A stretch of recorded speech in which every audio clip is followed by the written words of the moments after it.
So first of all, was Gautam Gambhir a better white ball player or a red ball player? मामला गंभीर है. बहुत गंभीर है. What are the coaches' KPIs? What are the coaches' deliverables? The moment we win, all these losses will be forgotten. What would Gautam Gambhir need to do differently?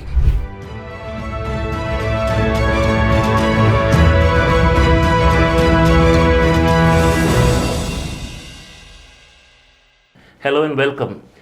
The Indian cricket team has been finding success hard to come by. Mahesh, मामला गंभीर है. बहुत गंभीर है. And ever since Gautam Gambhir has taken over, for some strange reason we've not been able to perform. Though I don't entirely blame him for that. It's just correlation, or is it causation? Absolutely correlation. Yeah. Because, see, I'll tell you one thing. As a coach, there's only that much you can do. Especially with a national cricket team. If it's an under-19 team or a franchising, you can train, coach and do something. But these are international stars. They've got there because they're good. I mean, 15 players out of 150 crores being picked means they know the game well. They're technically probably well equipped to play cricket at the international level. So it's not fair to tell that Gautam Gambhir is the reason why India is not performing. I mean, I keep reading a lot of stuff and it says that Gautam Gambhir has failed as a coach. Gautam Gambhir took over the Indian cricket team only in July. It's only about 6 months. Now in 6 months, there's nothing that he could have done that could have spoiled the team. He couldn't have done anything great to make the team look very, very good. You need to give somebody a long run. You say this, right? Rome was not built in a day. Absolutely. But it can be destroyed in a day. It can be destroyed in a day. Make no mistake of it. So we keep comparing Gambhir to Dravid. Now, they're two different individuals. Their approach to their own batting was very different. Okay, one had aggression written all over him. The other was aggressive only in the eyes. So there are different personalities. So you can't say that, oh, if it was Dravid, we would have won the Australian series. If it was so-and-so, we would have won it.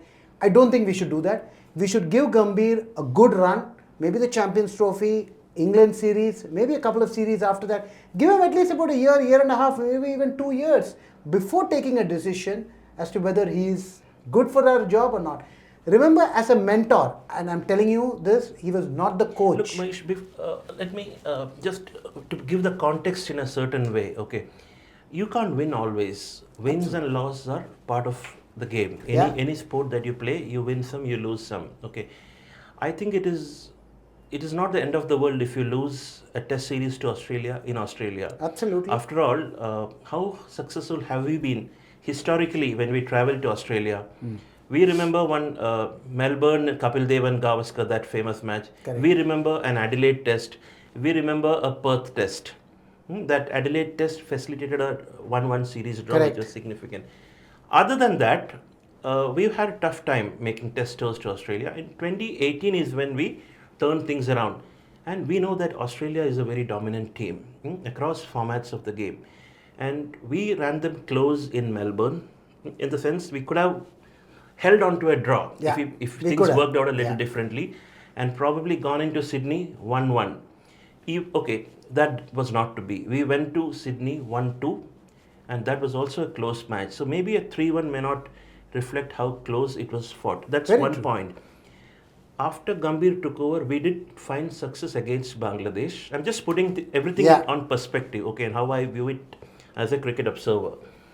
We lost an ODI series to Sri Lanka. Not great, but it happens. Correct. You know, you're in the formative mode, you're in the team building mode. Whenever a new coach takes over, he has to think of the present and also the future. So True. You try out things in a bilateral ODI. We know that the ODI format these days is really about the big tournaments and not really about the bilaterals. But what should hurt us most was the 3-0 drubbing against New Zealand.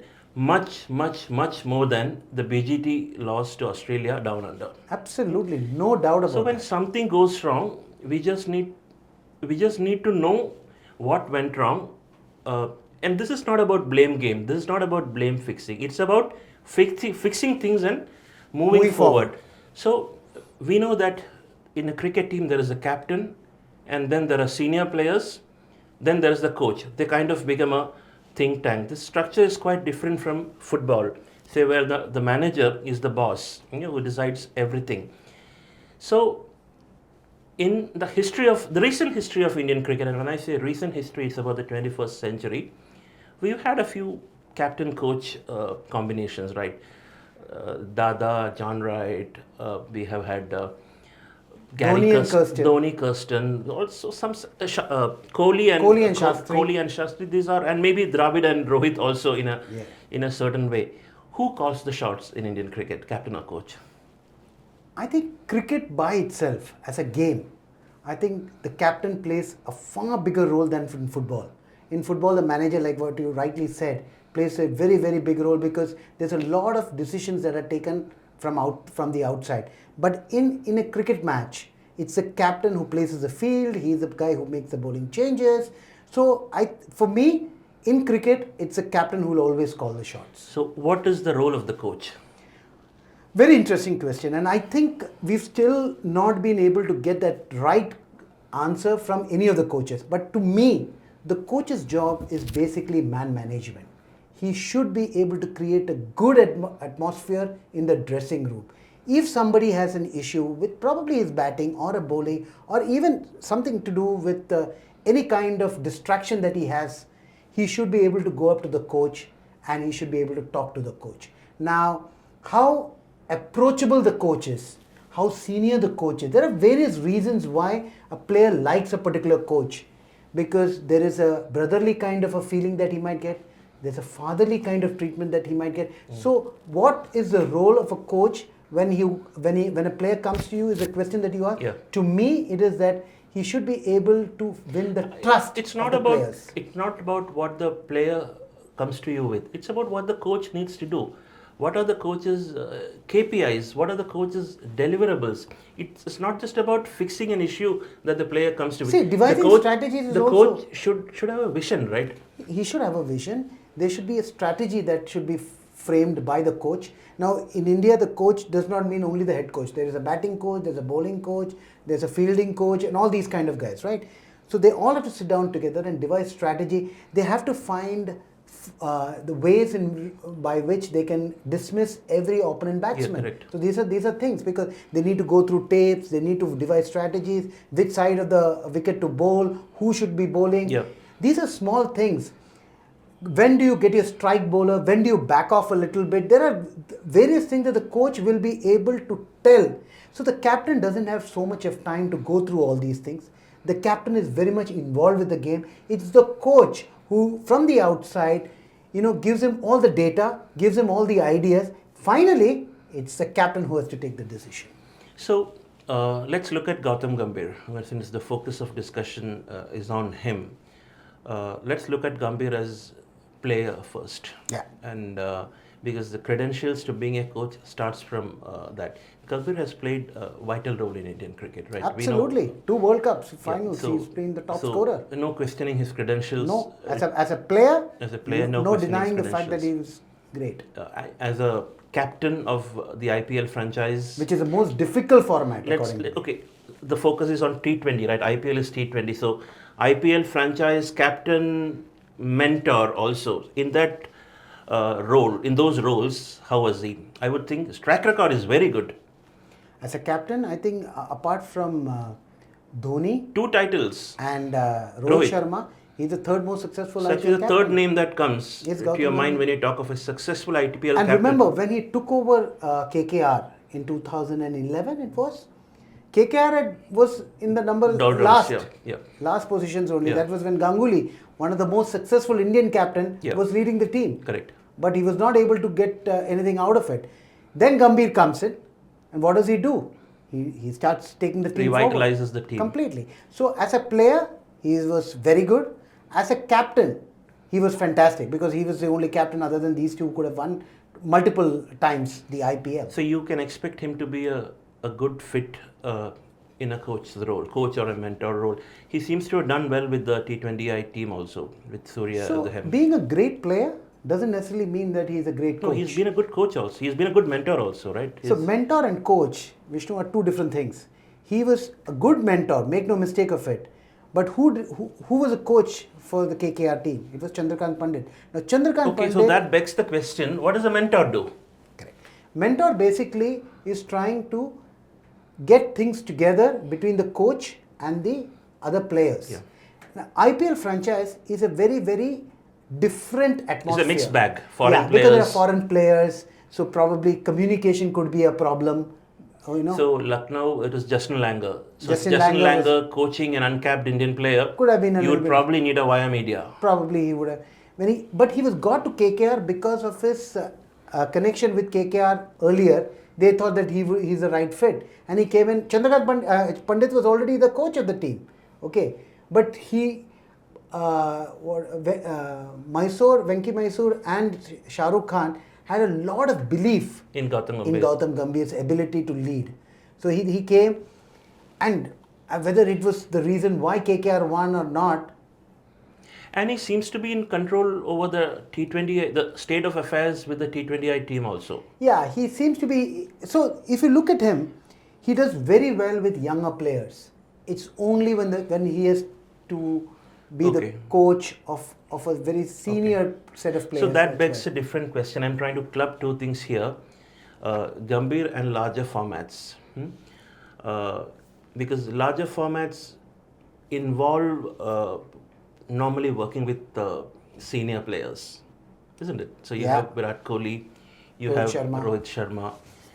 Gambhir is not that senior to these players in terms of because they played together. They played in the dressing room together. They've had issues. And take Ashwin also in the mix. He was very much part of the Indian team. So, would you say that that is a concern, or that was a concern? So first of all, was Gautam Gambhir a better white ball player or a red ball player? I think he was a better white ball player. Yes. He played in a team with great red ball batters. So. Yeah, that I agree. But if you look at it, see, sometimes the white ball knocks are what stick to your mind. Yeah, possible. But if you look at somebody like Napier, you remember he has had some great knocks. Yeah, he's had. But if you had to compare what was he good at, white ball or red ball, I think I would be inclined towards white ball. Sure. Because he was far better. Now the question is, when he became the coach and he had to work with the stars like Rohit Sharma, Virat Kohli, Ashwin. It's a little difficult for him to actually tell them to make certain changes, because like what you said, they've played together. Yeah. Okay, and we all know the relationship. It would not have been easy with Virat Kohli. 100%, because they've had there's a history. There's a history. Of course, when he became the coach, they would have, for the time being, just closed everything and would have started looking everything afresh. But at the end of the day, it is difficult for him to get things across to a Virat Kohli, a Rohit Sharma and Ashwin, rather than to talk to probably a Surya Kumar Yadav, a Sanju Samson. And that's the reason why he'll be far more comfortable with a younger set of players than with the superstars. So, okay, since you raised the issue of Gambhir's comfort level in white ball cricket and relatively higher comfort level in white ball cricket over red ball cricket. See, we know that Test cricket is a hard grind. Yeah. Test cricket is the toughest. Earlier, I remember we had spoken about the highest format of the game now being called the traditional format of the game. Yeah, but nothing takes away from the fact that it's a grind. It's a tough grind. Absolutely, very difficult format. And nothing takes care of itself. It's like we say in event management, everything has to be ensured. You have to ensure that everything happens. Correct. Even in Test cricket, you got to play it session by session, day by day. You have to go by the highs and when to attack, when to defend. Yeah. So it's a very complicated strategic game.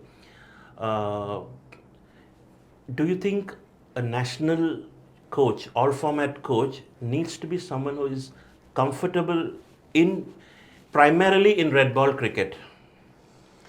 See, I tell you the context, and I'm not for one alluding that Gambhir is not comfortable, and it is true that it is too early. It is too early. See, but look at his predecessor, Rahul Dravid, has come under attack many times when we lost at the knockout stage and all that.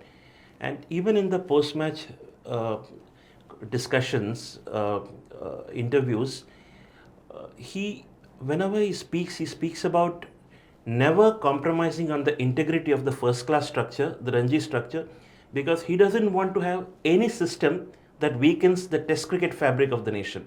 Maybe he is from that test cricket bias. Possible. Modern day cricket is really about T20. You know, even test cricketers now come up the ranks through T20, and that's the truth that we have to contend with. You know, we have batters like Sam Constas who make a debut at the Gabba and looks for runs behind the wicket of the best bowler in the world. So players come up the ranks through T20, through the franchise route, because now all said and done in terms of exposure and being in the public eye, it has kind of created, franchise cricket has created a level between first class cricket and international cricket. Correct. So are we overreacting on the back of a test series debacle? And there are big ODI wins to be had in near future, and maybe Gambhir is the perfect choice for that. I wouldn't even for a minute think that Gambhir should be replaced, though I keep reading reports that while it is the test for Rohit Sharma and Virat Kohli, the Champions Trophy, that's the same test for Gautam Gambhir. Now for me, look at somebody like Virat Kohli. Virat Kohli 5 years back had an average of maybe about 55, 56, whatever. 54 or something. Yeah. What is his test average today? 46, 47. So it's come down drastically, which means over a period of time. We have been patient because he's been one of our best batsmen in the last 20 years. Not one of the best test batsmen in the last 20 years. Now, if we have got so much of patience on one person and we believe that he will perform, we look at somebody like Gautam Gambhir. He's been in only about 6 months back. Give him a run for 2 years. Don't put pressure on him. Ask him what does he need to win, rather than to say that if you don't win the Champions Trophy, you're out. I mean, that it doesn't work that way. I believe that But do you really believe that there is a serious threat to Gambhir in case, say, should things go wrongly? So the thing is that one of the reasons why that would be a disaster if we take a strong call on that. Because one of the reasons why. See, I'm asking all these questions, pointed questions, just to unearth the issues. Okay, correct. I'm not for one pointing out that he is to blame, because I do believe that in cricket, the way we practice it in our country, the captain has a lot of power, even over the coach, I believe. Yeah, okay? absolutely. It's unlike football. See, in football, when you appoint a manager, two things are important, but there's some learnings we can take from them. One is, the manager needs a tenure, because the manager always looks for the present. A lot of managers are insecure about the job 2 months down the line. They're as good as the next match. Correct. Having said that, they also need to build a team. They need to offload players, they need to get in players, all that. So there's a lot more of control. So it is really a balance of power and accountability. Both. You can't have accountability without power. And the other way also. It can't work. It won't work. It would not be a balance. So from that context, you would need to give a long rope, and the best performers have performed when they've given them a longer rope, right? If you believe that Gautam Gambhir is the right choice, then 3-0 defeat to New Zealand, I still believe that's the worst defeat. Correct. 3-0 defeat to New Zealand should not change your opinion. It should not. You should not. And the thing is that if we back him now, probably, okay, Rohit Sharma and Virat Kohli are towards the end of their career. They are going to be out sooner than later. Then what happens? The next generation comes in. According to me, he'll be able to groom them. He will be able to groom them. He'll be able to work with them far better. He can create the nucleus of the Indian cricket team going forward. And then it can be a long-term proposition. Rather than to, say, okay, these guys haven't scored, haven't won, so the coach goes out, the top players go. Imagine top players go out, coach goes out, everything new. It might still not work. So my thing is that go with Gautam Gambhir for at least a couple of more tours before even thinking of replacing him. This replacing thing is the most easy thing for anybody to do. I mean, somebody needs Indian cricket has had phases where we quickly would look at replacements, right? Yeah, but really long back. Yeah, but I don't think it's all changed in recent years. Yeah. I mean, look, like what you said, football, it's the manager who is wholly responsible. Here, the captain decides on a lot of things. So how is a coach to be blamed? Coach can be blamed if we do something which is outrageous and we come to know that it was a coach. In fact, there is a chairman of selectors also. The coach and the captain play the players they are given. They don't even have They don't even have a say. a final say. Correct. They don't even have a veto on certain decisions. So it would be sad if they're thinking on those lines, and I only hope that all this buzz on social media and WhatsApp, which according to me spreads rumor like wildfire, is not true. Okay, let's slightly change the angle of the discussion. Let's look at what would Gautam Gambhir need to do differently. Okay. So To win the okay. Now what is the first thing that he has in his hand? The big tournament is the Champions Trophy. Okay. India predominantly would do well in white ball cricket because the experience that our players have over the other teams. You know, we play a lot of crunch situations very well because of our IPL exposure. Asian conditions. And then we're playing in Dubai and Sharjah and also we should not do badly. I will be very surprised if we don't make it to the semi-finals, at least. Okay. We might go all the way to win it also. The moment we win... Wouldn't that be great? I mean... Absolutely. The moment we win, all these losses... will be forgotten. Gautam Gambhir will be hailed as a great coach. Rohit Sharma will get a new lease of life. Virat Kohli will continue and we'll have a new team that will go to England.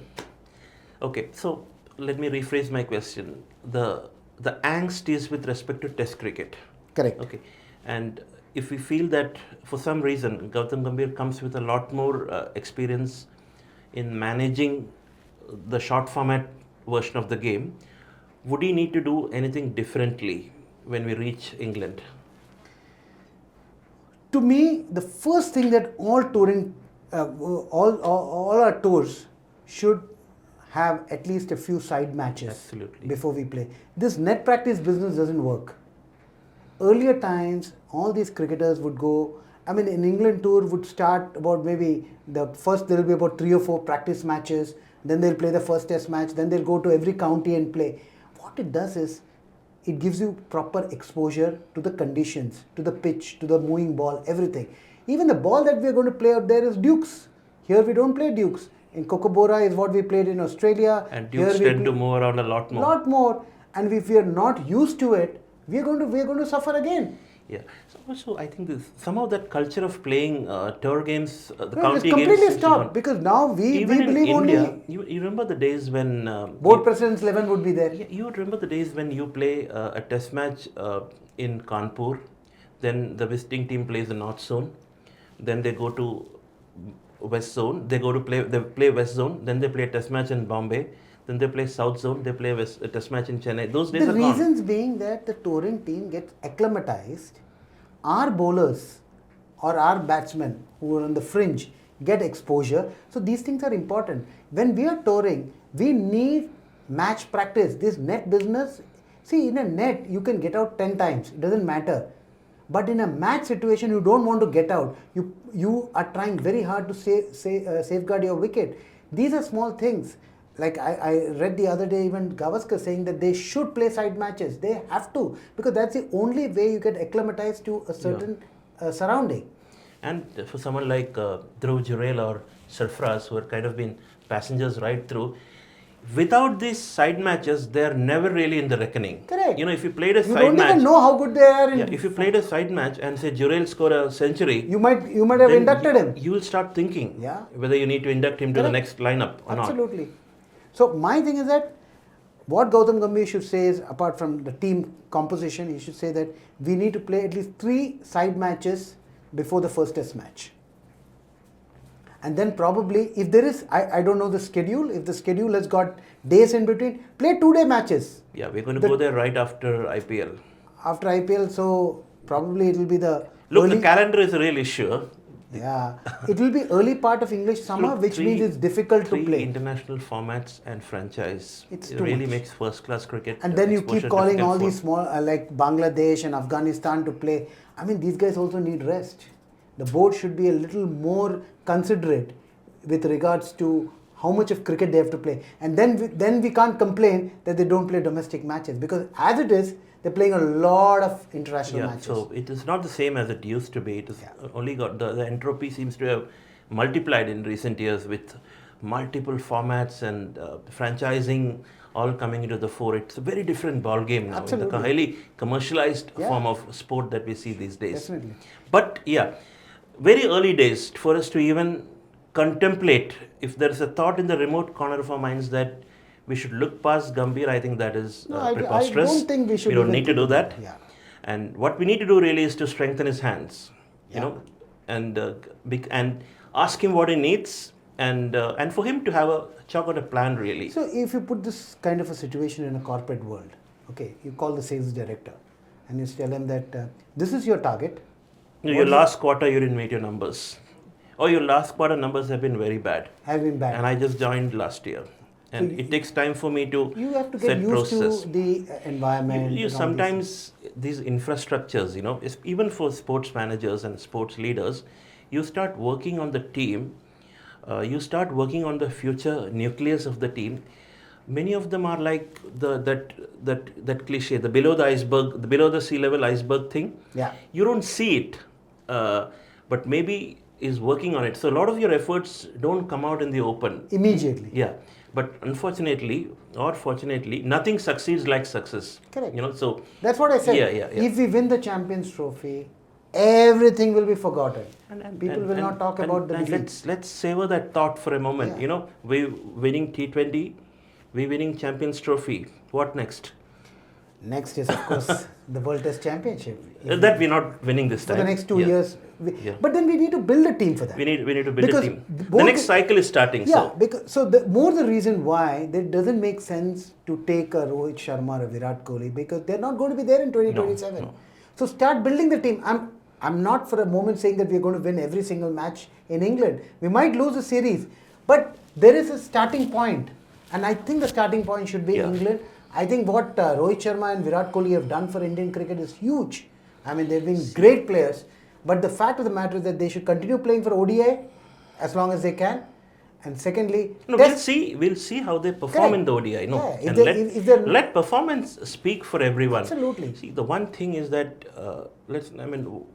why I said the New Zealand defeat hurts more than Australian defeat is that if you respect history, we have really raised the bar as a test playing nation. In that format, we have raised the bar a lot. So these defeats like this really we have raised hurt the us bar a lot. no doubt about that.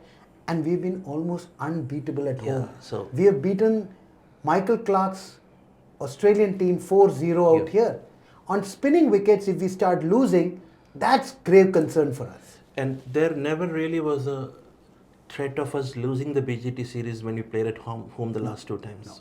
We lost one match, the one which Steve Smith captained in Delhi, I think. Yeah. But then we came back and won. Came back. That was the first test we lost Even in against Delhi. England also we did the same thing. England normally, historically, toes well in India, India. but we did very well this time. So, yeah, that match we lost that sole defeat was in Delhi. Even we lost one match when the previous time they visited. Yeah, but the we were thing never that really in the danger series- of losing the series. we would never lose. That was never really in danger. I mean, for a very, very long time. I mean, we've been almost unbeatable Yeah, at the home. 2018-19 series really changed the game. I would put it as like a crowning glory. Yeah. Test cricket is not often about multilateral tournaments, not so much about the World Test Championship, as much as these high-profile bilateral series, like the Ashes, like the Border Gavaskar Trophy, the Frank Worrell Trophy.